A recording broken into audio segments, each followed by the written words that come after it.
Bismillah, alhamdulillah, wassalatu wassalamu ala rasulillah. Patepang deui dina surat Yusuf ayat ke-7. A'udzu billahi minasyaitonir rajim. Bismillahirrahmanirrahim. Laqad kana bukti nyata kana anu buktos fi Yusufa dina masalah Yusuf, dina masalah perkara Nabi Yusuf, wa ikhwatihi jeung dulur-dulurna Nabi Yusuf, tegasna putrana Nabi Yakub. Ayatun eta teh aya tanda-tanda kekuasaan Allah lisailina pikeun jama-jama anu bertanya-tanya.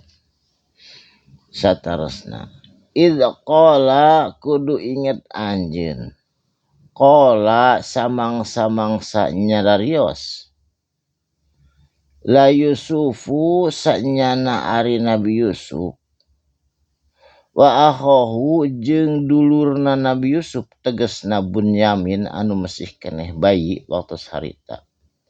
Ahabu eta leuwih dipikanya cenah, leuwih dipika cinta, ila abina ku bapa urang sararea ku Nabi Yakub, minna tibatan ka urang cek nu 10 teh da Nabi da Kang da Bunyamin mah mesih keneh bayi waktu harita. Jadi anu 10 urang teh ngarariung ngobrol kitu, nah hanya bapak teh mika cinta ka Yusuf tibatan ka urang jeung ka Bunyamin itu. Padahal mah bapa nage uningnya yen ari Yusuf mah kahiji bager soleh diturug-turug ku Kasep jeung aya tanda-tanda kenabian dina dirina. Wa nahnu jeung ari urang sadayana ceuk anu 10 putrana Nabi Yakub, usbatun pan leuwih kuat golongan urang teh. Usbah teh duwi ka ayeuna ge eta teh golongan 10 tapi ka 40 urang disebutna usbah, golongan nu kuat. Inna sanyana abana ari bapa urang teh lafi dolali mubin, lafi bener-bener dina kaayaan, dolali mubin cenah kakaliruan, mubinin anu nyata, anu bukti, anu jelas keliru. Bapa urang teh mikanya teu wawarehan kitu panyangkana dulur-dulur Nabi Yusuf anu 10 deui. Saterasna nyarios sapalihna dina dulur-dulur Nabi Yusuf, uqtulu Yusufa, soklah urang barunuh we cenah, sok bunuh Yusufa, Nabi Yusuf si Yusuf teh kitu cek dulurna.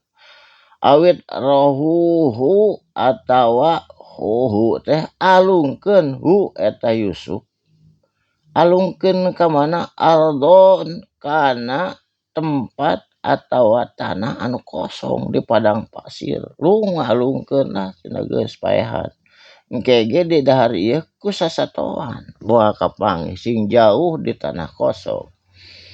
Yahlu tangtuna baka condong atawa ngahadep saha lakum ka anjeun, wajhu abikum, wajah atawa perhatian abikum bapa anjeun. Jadi bapa anjeun moal ka Yusuf wae engke teh mikanya anak teh bakal ka urang sadayana da geus eueuh Yusufna ge. Watakunu jeung bukti anjeun kabeh mimbadihi saatosna teu aya Yusuf, hi tegasna Nabi Yusuf saatosna upami teu aya dialungkeun dibunuh, qaumas sholihin urang sadayana pura-pura soleh di hadapan bapa cenah. Kudu soleh bager engke teh. Tangtuna bapa mikanya ka urang. Qala nyarita sawarehna ti anak-anak Nabi Yakub, tegasna Roabil nyarios ka Yahuda jeung nu sajena. Qailun dina diskusi eta, minhum ti antara putra Nabi Yakub, la taqtulu ulah dibunuh atuh cenah Yusuf mah gede teuing dosana. Yusufa eta si Yusuf teh ulah dibunuh. Atuh kumaha dina obrolanna, wa alquhu jeung urang alungkeun we hu eta Yusuf ka mana cenah, di fi goyabati kana dasar jubbi sumur.